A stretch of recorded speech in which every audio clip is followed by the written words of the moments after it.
Hi, I'm Hugo Barra, VP of Xiaomi Global here in KL. Hello, Lowyat.net everybody. My name is Lin. I'm co-founder and president of Xiaomi. For the launch of Mi 3, which is our first product for the Malaysia market.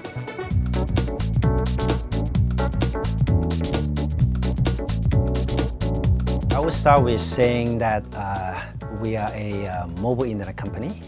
And we are a company who are able to build software, really high performance hardware, and internet services, all three together. We call this a triathlon model startups. Mi, as it stands, is mobile internet. So we are intrinsically in our blood a mobile internet company. So first of all, I would talk about it as Mi, which is our brand, our international brand, MI. And I think I would describe it as it's a new brand of consumer electronics products, including phones, now tablets, TVs, that really primes for the highest quality software hardware experience. It is the most user-friendly, most customizable software experience, along with incredibly high spec hardware. So just really high quality products that are also really, really affordable.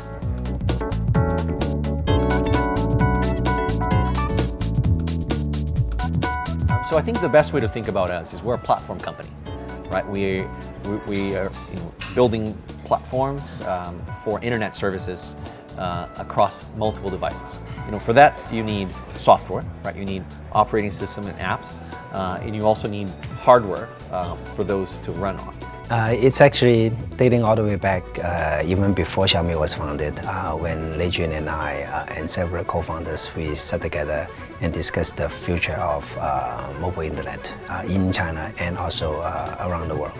We started with just building the software, and you could take our software and put it on anyone else's hardware. Of course, that's not something that people are willing to do or even know how to do, normally speaking. So the next step, of course, was for us to actually make our own hardware. By focusing on building great software experience, on mobile phone, and building really high performance device, the hardwares and the phones that we would like to build, and incorporated that with selling directly to consumers via e-commerce. The three things that adds up. We'll be able to give consumers a great product. That's how things come together, at the very beginning, even way before Xiaomi was founded. So we've actually been shipping our own hardware for almost 3 years now. The first one was in August of 2011. So for almost 3 years, we've been doing this, it is really a platform play. Going into hardware is just part of executing that plan in the earlier days. We actually later make a decision to accelerate going into hardware for a very simple reason.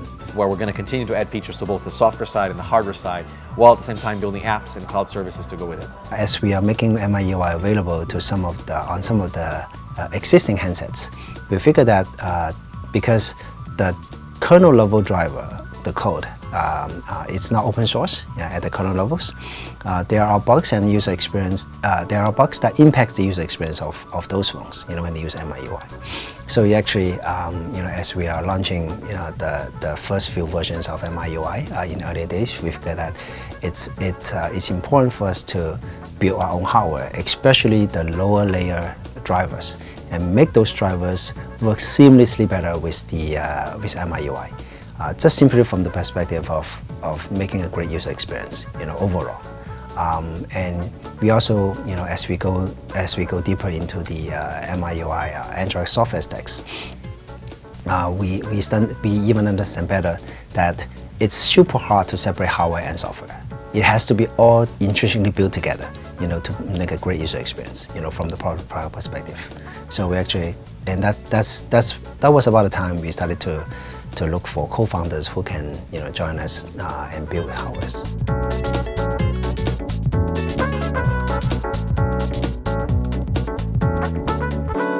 Yeah, I think in the earlier days, I would say that back 10-20 years ago, back then China do not have the talents who can actually build world-class products. And it's understandable, the country went through, huge transformation, and I actually went through that myself. moving back to Beijing in early year 2000, still with Microsoft. And at that time, most of the consumer electronic companies in China are only able to put together existing products, and then they're competing only on cost. Right, it's not back then. Back 10, 15 years ago, they are not technically capable of building really high quality and high performance products. The last 10, 15 years, things have changed, and I've answered that myself. Being with Microsoft in earlier days, and then later with Google, the engineers, who grown up in China, went to college in China, joined the multinational. And they are writing software code, they're writing internet services. And similar experience as Dr. Zhou, who actually came from Motorola. He actually helped build the Motorola R&D center in China back in the early 2000s. The engineers who joined fresh out of college, joined Motorola, build great phones based on Motorola quality and standards. And then after 10, 20 years, China already are able to see this number of talent pools who are able to build world-class products, both from the hardware, from the software, and internet services. I'm not sure if I completely agree with this sort of being a generalized statement that you can make. I think particularly amongst the more tech-oriented crowd who have experienced products from multiple companies like Huawei, Lenovo, and so on, who make really, really high-quality products, I think that perception isn't really as strong. Of course, we are here to stay, so we're here to show that our brand, which happens to be Chinese, of course, is one to be associated with high quality. And if you look at Xiaomi today, the core R&D team consisting of mostly engineers, who have 10 or 15 years of experience working at Microsoft, working at Google, working at Motorola, and then later we actually see engineers from Apple, from HTC, Samsung, specializing in hardware design, and also Google and Facebook and Twitter, international internet companies, of course, local engineers who used to work at Tencent, Baidu, Alibaba, join together and build Xiaomi. So if you look from inside, these are people and engineering talents, who have years of experience coming together, and their vision and their mission and their passion is really about building, as good of products, as they did before, in these multinational companies, right? So I would say the last 5-10 years, we have been seeing these huge talent pools in China, who are transforming the manufacturers' quality assurance controls from what used to be called, make in China, over into design in China, right? And the design capabilities, both the industrial design, both the product design, as well as the engineering design, and of course the process, at the assembly line, who people are able to control, is much better than it used to be.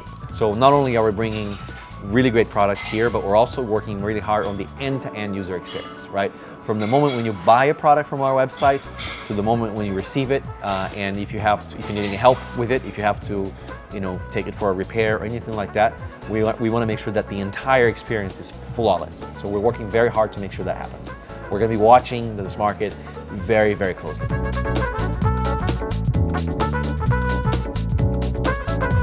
Okay, it's pretty easy to do a math on this. If you look at the cost of any products and smartphone to begin with, there are several costs that goes on top before Xiaomi come into the industry. The cost of the material, every single chips, every single display, every single components cost money, right? So that's one cost. The second cost sitting on top would be the channel cost. When you sell the products, you would have to, usually we go through distribution channels, where each of the channels will take in some level of profitabilities. And it usually adds up to, I would say, average 20-30%. Some of the regions will be even higher. And then on top of that, you usually put in the company's marketing costs. And that's it can go as high as billions of dollars, as you invest into making TV ads, street ads, or any other marketing campaign that it needs money. Right? All these traditional marketing, costs are usually very expensive. And then you add on top of the usual profit margin, for any hardware companies. They have to make money on each handsets they sell. That's the only way companies make money, if you are only to sell hardware. let alone all the other R&D costs, let alone the tooling costs for any OEM manufacturers to build the tool, that's needed to assemble the phone. Right? All these costs adds up. And if you're assuming like every phone that you make sells for 100,000, 200,000 units, maybe even up to 1 million units, you take all these costs divided by the total number of units you're about to sell, you end up seeing this huge extra cost that goes on top of the actual material cost. Now, when we think of this whole stack of costs, you take away the distribution cost, which is usually anywhere between 20 to 40%. You take away the marketing costs, sometimes can run as high as 10 to 20%. You take away the tooling costs, all the initial investments that you have to put in to have the tools and assembly lines ready to make the phone. And then you take away the margin that each manufacturer expects to make on a per unit basis. That's where the Xiaomi product is being priced at. Now the question will be, how can we get that? We are running a business. We are not here to do a welfare. What we believe in is, if we are able to build high quality and performance products at this price point, then eventually the model would work if we sell a lot more phones than 100,000 or 200,000 units than any other OEMs are expected. And that's what we want, because internet companies always think of getting huge adoption of user base. The other thing that we do as well, which is very unique, is we leverage social media for our marketing. All of our marketing is on the internet. So we use platforms like Facebook, Twitter, Google+, Weibo, and so on and so forth to get the word out and to actually have the community help advertise or really get the word out about our own products. And that has been a very successful model, and people actually really appreciate it. When you see an ad on TV for a particular product, you instinctively know that if you buy that product, you're actually paying for that TV ad, right? We don't want people to feel that way. Our approach is in many ways so unique and so fresh that people are actually fascinated by it.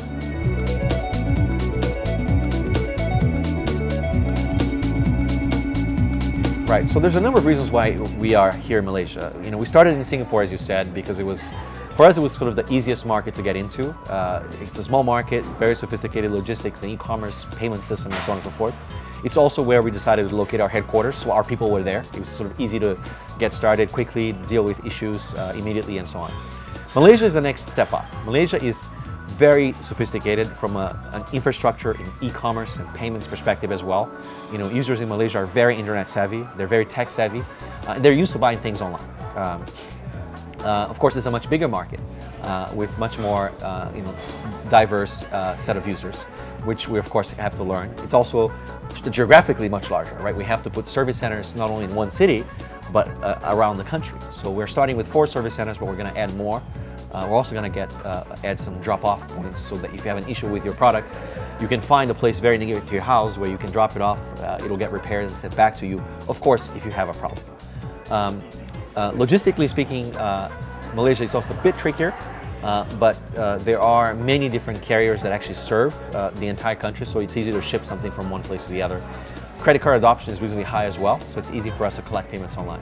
Of course, many new challenges, particularly because it's a big country, so we're ready to deal with those, and we're going to work very, very hard to make sure that our launch is very successful.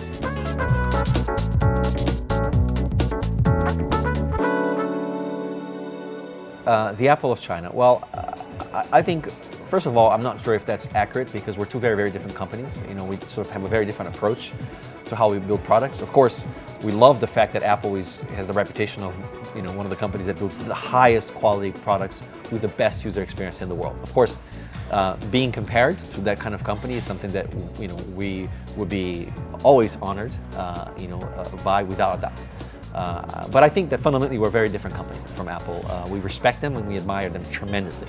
But I think what we're trying to build is actually a very different kind of company. I think if you look more deeply into the Xiaomi business model, it's actually very different from Apple. And I will just name a few. Number one is we are a very open company. versus I guess when people looking from outside of the Apple ecosystem is close. We are open in many sense, right? First of all, it's open source Android, and that's fully open. We are open. We are open with everybody about our business model. We are also open with even the components that we put in the phones. Completely open. We are also a company that are super open on taking feedbacks, as I shared earlier. Anybody who has a thought about what can be put into MIUI, this version and next version, we'll take those feedbacks. We may not be able to do it this week or next week, but it's in the pipeline. We'll be ranking those and then try to see if we can fit in more features. As we're going into more countries, we'll be doing more and more of this. We even, as we mentioned, like the translation of Malay, it's actually done by the fans, by the users, not us. And they did an amazing job. Like Enron and the guys, they actually have full-time jobs, and they're just doing it on a part-time basis. And we are getting a lot of engagements and participations from our Mi fans. This is actually very different from Apple as it comes to, and this is the model that we will certainly want to adopt as we go into more countries and into more products.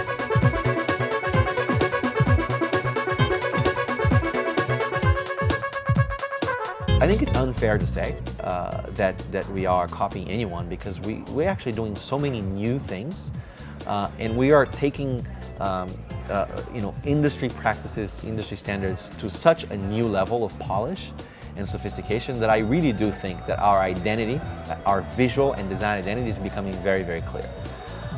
We're innovating on the chipsets and components we use. We're innovating on the materials we use. We're obviously innovating and have been for 4 years now on software, and unique ways for software and hardware to interact.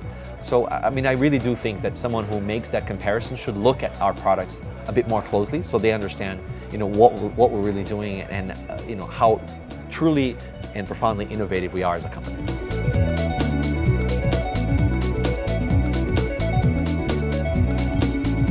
Yes. I want to bring every single product that we have to Malaysia. Every single one of them that we launch. There are physical challenges that we have and issues that we have to address before we actually start selling any of this. For instance, like for Mi Pad, we still haven't even started selling it yet. It still goes through the beta testing. But as we are exiting beta, we will start with the CE testing and all sorts of testing, as quickly as we can.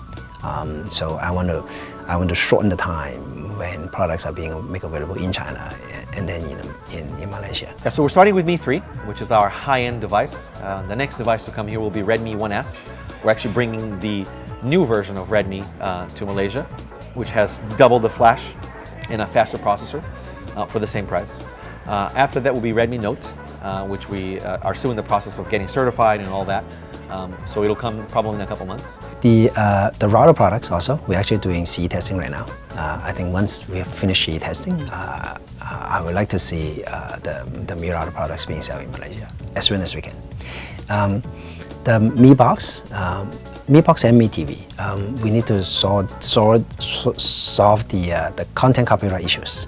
Because right now the Mi Box and Mi TV in China, people are actually be able to watch online video and movies, and all these has copyright in mainland China only. So going beyond mainland China, we need to partner with our partners to provide legal content on Mi TV and Mi Box in these different countries, including local content, as well as China content outside of China, as well as Hollywood movie content, that's being made available globally.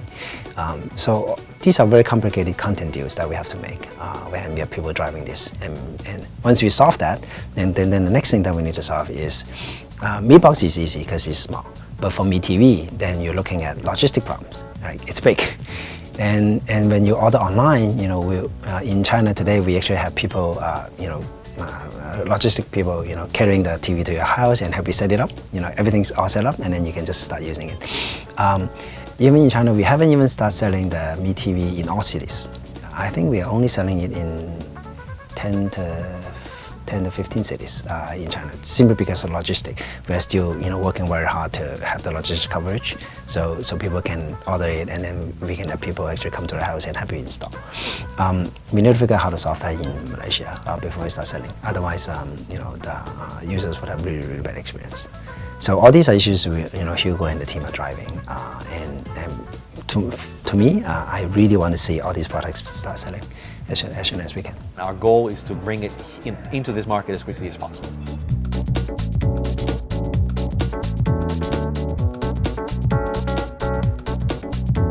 Yeah, so our approach today is to, we make a product, we design it, we test it, of course. It's ready for manufacturing. We start manufacturing, and we start selling what we make as quickly as possible. We could, like other players, wait 2 or 3 months until we've made enough before we start selling.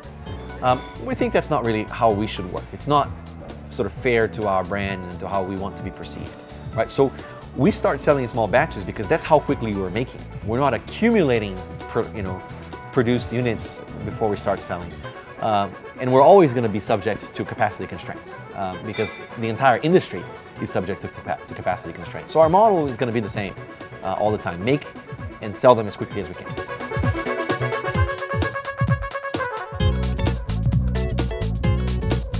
Yeah, so our marketing team is very interesting. They're basically a bunch of geeks like us who love writing about technology and who love talking to people who like technology. So what we have is a team that talks to our fans, our users, the way that they would talk to their friends.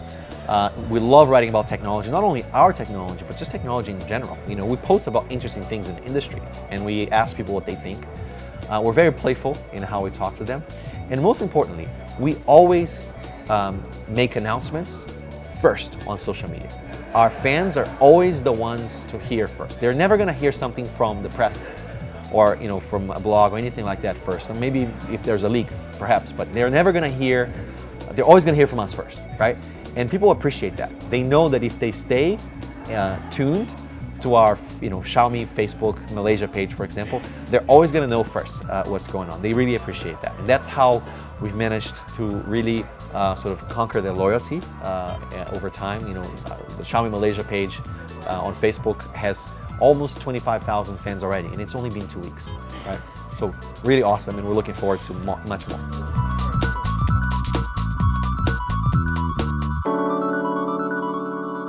So Mi 3, as you said, is a 3G only device. It supports HSPA+, so up to 42 megabits per second. Quite fast, of course, not quite LTE. I do think that some people are actually perfectly fine with 3G. In fact, most people are. Primarily when you think about coverage and so on and so forth, 3G is still sort of the primary network for everyone here in Malaysia. We are, of course, working on LTE products. We just didn't think that it would be fair to wait, perhaps even a few more months before we launched our products here, because people really wanted both, Mi 3 as well as Redmi and Redmi Note. So we said, let's just launch these devices, and as soon as we have our LTE versions ready, we'll launch those as well.